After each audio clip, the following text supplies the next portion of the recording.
when you go to the extreme left screen on your iPad and then you swipe left, you would see the widgets which are there already on your iPad home screen. But if you want to add an additional widget into your home screen, this is the method which you want to follow. So step 1 is that long press somewhere in the empty area on your screen, and you would see that your all icons would start to jitter, including your widgets.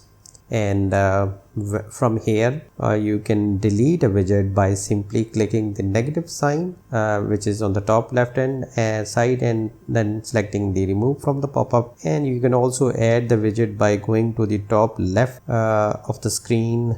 You would see a plus sign, and then you would click that plus sign, and you will get all the widgets which are there available on your iPad. For the sake of this tutorial, I am going to select this clock, and then from here I can select all the options which clock I want to select. I'll just keep this clock and I'll press add widget, and this widget will be added at an empty place in your widgets screen. However, you can just move this widget to anywhere within the widget bar, and once you're done, you can press somewhere in the empty area, or you can go onto the top right hand side and press done. And in this way you would be able to add a widget onto your iPad home screen. Thanks for watching. Like, share and subscribe.